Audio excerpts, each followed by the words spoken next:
Go. Let me stop. What's good, YouTube? Is the one, the only mega character in here today, guys. Today, bringing you a new Pokemon Sun and Moon, showing you shit. But then there's also going to be a theory I have. Once again, theory, because Japan trying to slip shit by us when we ain't looking. They dropped their trailer at 3 in the morning, but your boy been up, so he knows. He knows everything that's happening. So basically, what we got is going to be the leaks. Basically, the leaks that we all saw yesterday, with the English names of these mons, the names of their abilities, and all that fun stuff. And basically, I'm just gonna be discussing this and also discussing a theory regarding our friend's Team Skull. But first up, we have Wishy-Washy here, and the Japanese trailer. I would love to show you guys the footage, but they tend to copyright that and take that down, so I'm not going to be showing you the footage. I'm just going to be discussing what was in the trailer. If you want to go view the trailer, just simply Pokemon Japan, just go search that in YouTube. You'll be the first thing that pops up, and you can click on the trailer once you're in the channel, all that fun stuff. So first up is Wishy-Washy, and its ability Schooling, because we all knew that this wasn't an evolution, it was its ability. We just didn't know how it was going to work, how it transformed. Well, the trailer shows basically the way it works is as soon as you send it out of battle at like whatever level, does not matter. As soon as you send it out, it's at obviously 100% HP. It'll instantly turn into this school form, I believe is the name of it. Yes, school form. This big old thing right here, which is, by the way, massive. If you have not seen the screenshots or the trailers, it's literally the size of a Gyarados. That big thing right there. But once it drops below 50%, it changes back to the single form. So basically, it's like a reverse Zen mode kind of deal. I mean, it's interesting because that means it's actually usable. It's just, once it drops below 50, you're kind of sort of screwed, because then you just have a useless Pokemon. It's definitely an interesting ability, and the mon itself is strong as hell. Like, it legit did a clean, I don't know what move it was using. I'm assuming Hydro Pump, if I had to guess, in the trailer, and legit brought a Magneton, or no, it was a Magnezone down to sturdy, and I just thought that was amazing. But then the Magnezone instantly was just like JK, and it actually ate the hit in the school form. So I think the school form is definitely bulkier, more attacking, obviously, and it's just, once you get below 50% though, you're kind of sort of screwed. Next up, we have Pyukumuku. I'm never gonna be able to say this thing's name, but its ability is really interesting. Innards out. Basically, if you kill this thing in battle, it's doing damage back to your Pokemon. Now, damage doesn't entail exactly how much it is. In the trailer, which once again, you guys should go watch it just so you guys can understand, it literally, like, a Hariyama killed this thing, and the Hariyama had to be at a clean 55%, and once this thing died, it killed the Hariyama. Like, it did that much damage to it. That was, in my mind, it was just insane how much damage it was doing to it. I didn't know why it was doing that much. I didn't know how. But that ability is going to be absolutely terrifying in, like, a competitive stance. Personally, I see it as basically like a Corsola. I don't think it's going to go high up on the tiers, but it's definitely an interesting ability. Like, where you're dealing that much damage out.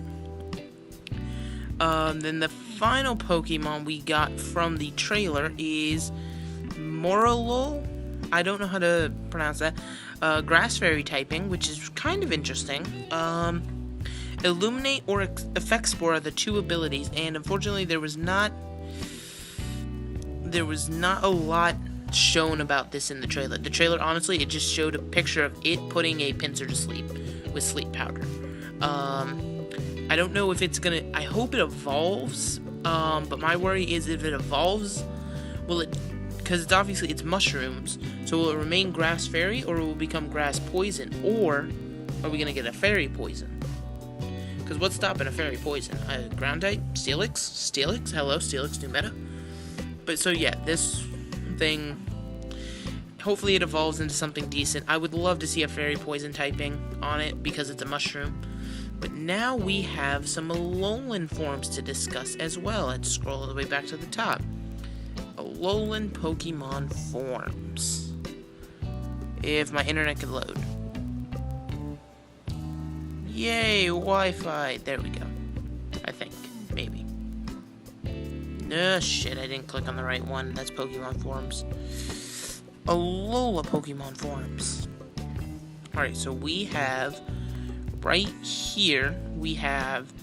Obviously, these two, I believe I already discussed in a prior video. If not, they're not really worth talking about, in my opinion. But this thing right here, this adorable fucking bastard. Look at it. Alolan Raichu. Literally, in battle, it's literally just hovering on its tail. It's like floating. It is Electric Psychic type with the ability Surge Surfer. What Surge Surfer does is, if you have electric terrain up, Raichu's speed is doubled. So basically, if this thing has like base 80 speed, it becomes base 160. So, you know, doubles with Tapu Koko, this thing's gonna be broken. You're gonna need a lot of ground types. But electric typing, I believe that's a unique typing. Is there anybody? No, there'd be nobody. But electric psychic is personally, it's really cool, in my opinion, and especially because they made it so adorable.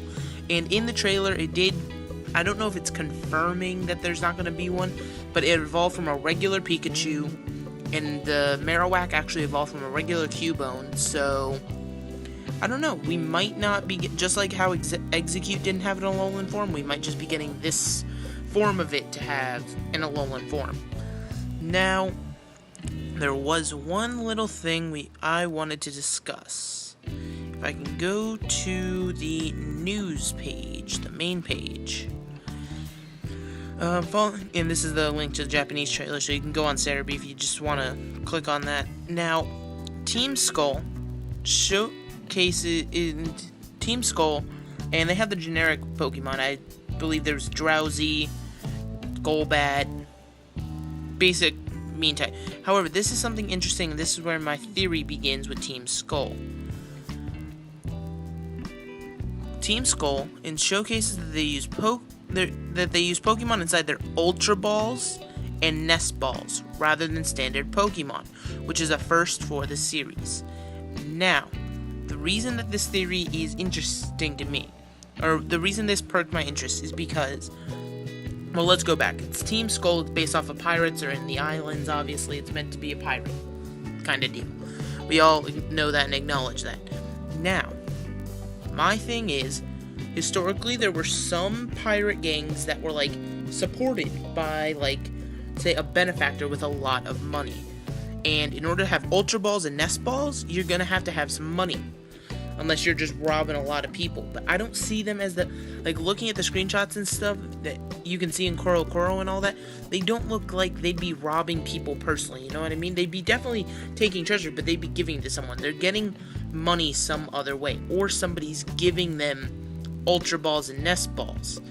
Now, think back to a region where we had a Pokeball factory and somebody was taking all the Pokeballs. Team Flare.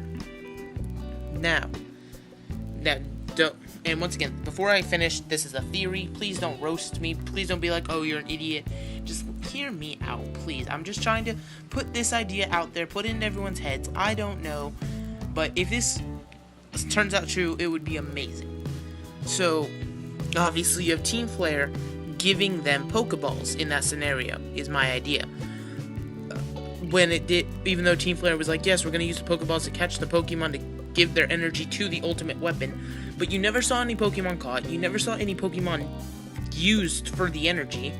So what if they just gave the Ultra Balls to, or even better, what if Team Skull came to Team Flare and robbed them? So basically that would mean that the two regions would have to be close, very close. Or what if, because obviously there's money, you could just buy them, what if Lysander is like giving them money? So basically my theory is that our post game is going to be Kalos, and I definitely intend on that. I don't know if it'll be the southern part of the region with just Kumali City or whatever it's pronounced, but I don't know which part of the region it'll be, but I feel like the post game's gonna be Kalos, or we're gonna have a Pokemon Z after this, like we have how we had Ruby Sapphire, then we had Fire Red Leaf Green, then we had Emerald, like how we had two games and then the next one. But I don't know. I just have the oddest feeling that it's going to be... It's definitely interesting that they have Ultra Balls and Nest Balls. Ultra Balls kind of make sense because they want to show off their wealth, but Nest Balls, if I'm not mistaken, I'm trying to remember. Yes, they only work on water and bug types. So it's kind of like, I don't know. It's definitely interesting. I'm trying to see how far down before we can see an evil team. Like here, just look at these guys really quick. Because this is all confirmed now and everything. Yay, yay. First off, it's just... The way I see it is they don't obviously... Because they would be showing off a lot of gold in my mind. If they had a lot of wealth to them. The only one who's got anything gold is the leader. Which would make sense in a pirate game. But the rest of them just have very basic stuff. Very basic. So I believe that it's just going into these Ultra Balls and these Nest Balls because they're trying to catch something strong.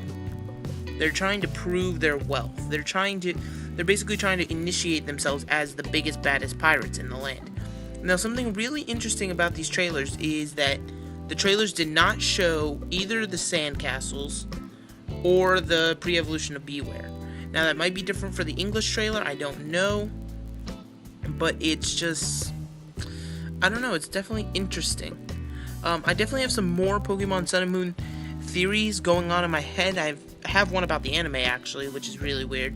But those will actually not be uploaded here anymore. Starting in about 4 weeks, I have something going on. I can update you guys later on, but it's definitely going to be interesting, to say the least. So, if you see a lack of Sun and Moon content on here, it's because that it's in the works. There's definitely going to be stuff on it, but it's just a little update for you guys. And then also, starting tomorrow, we will actually have our first LP up for you guys. So hopefully you guys are all excited for that.